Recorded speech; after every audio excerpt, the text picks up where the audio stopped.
ഒരു നെറ്റ് കോളിലൂടെ വിളിച്ച് വളരെ ദേഷ്യപ്പെട്ട് സംസാരിച്ചു തുടങ്ങി. ഞാൻ പറഞ്ഞ ആ ചേട്ടാ ഏതാണ് ചേട്ടന് പ്രശ്നമായത്? അപ്പോൾ അത് നിങ്ങൾ അങ്ങനെ എന്താ എന്ന് പറഞ്ഞത്, അതിൽ അർത്ഥമില്ല, അതങ്ങനെയല്ല എന്താ പറയാ. ഞാൻ പറഞ്ഞ ആണോ ചേട്ടാ, അതിൽ ഏത് ഭാഗമാണ് ചേട്ടാ, ഏത് മിനിറ്റിലായിരുന്നു പ്രശ്നം എന്ന് പറഞ്ഞ് സംസാരിച്ച് കഴിഞ്ഞപ്പോൾ പുള്ളിക്ക് ഭയങ്കര ഒരു സ്നേഹം വന്നു. അപ്പോൾ പുള്ളി പറഞ്ഞു ഇല്ല, ഞാൻ ഇങ്ങനല്ല കേട്ടോ, ചിന്താജറോം എന്ന് പറഞ്ഞപ്പോൾ ഞാൻ കരുതി നിങ്ങൾ കുറച്ചുകൂടി തിരിച്ച് എൻ്റെ അടുത്ത് ദേഷ്യപ്പെട്ട് സംസാരിക്കുമെന്ന്. ആക്ച്വലി ഞാൻ റെക്കോർഡ് ചെയ്യാനായിട്ടൊക്കെ പ്ലാൻ ചെയ്തിരുന്നതായിരുന്നു നിങ്ങളിങ്ങനെ സംസാരിച്ചപ്പോൾ. അപ്പോൾ ഞാൻ പറഞ്ഞ അല്ല ചേട്ടാ, ഉറപ്പായിട്ടും ചേട്ടൻ അതിലൊരു പ്രയാസം തോന്നി എന്ന് പറയുന്നത്, അതിൽ ഞാൻ ആ പോയിന്റ് പറയാൻ കാരണം എൻ്റെ ഇത്ര കാര്യങ്ങളെക്കുറിച്ചുള്ള എൻ്റെ അറിവിൻ്റെ അടിസ്ഥാനത്തിലാണ്.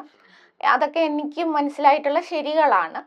അത് ഞാനൊരു പ്രതിനിധി എന്നുള്ള നിലയിലാണ് ആ ചാനലിൽ വന്നിരിക്കുന്നത്. അപ്പം ഞാനത് സംസാരിച്ചതാണ്. ചേട്ടൻ അതിൽ വ്യത്യസ്തമായ അഭിപ്രായം ഉണ്ടെങ്കിൽ ചേട്ടൻ എന്നെ വിളിച്ചു പറഞ്ഞതിൽ എനിക്ക് സന്തോഷമുണ്ട്. പക്ഷെ പറയുമ്പോൾ കുറച്ചുകൂടെ ഒന്ന് സൗഹൃദപരമായി സംസാരിച്ച് തുടങ്ങാമായിരുന്നു എന്ന് പറഞ്ഞു. അപ്പോൾ ശരിയാ പെങ്ങളെ, എനിക്ക് മനസ്സിലായി. ഇനിയപ്പോൾ ഞാൻ തീർച്ചയായിട്ടും നിങ്ങളെ വിളിക്കും, നിങ്ങളുടെ ചർച്ചകൾ ഞാൻ കാണും എന്നൊക്കെ പറഞ്ഞു. അദ്ദേഹം വളരെ സ്നേഹത്തോടും നാട്ടിൽ വരുമ്പോൾ നമുക്ക് കാണാം എന്നൊക്കെ പറഞ്ഞു. ഞാൻ പറഞ്ഞു ഉറപ്പായിട്ടും തിരുവനന്തപുരം കൊല്ലോ ഭാഗത്തൊക്കെ വന്നാൽ വിളിക്കണം, കാണാമെന്നൊക്കെ പറഞ്ഞു വെച്ചു. അപ്പം അങ്ങനെയൊക്കെയുള്ള അനുഭവങ്ങൾ ഉണ്ടായിട്ടുണ്ട്.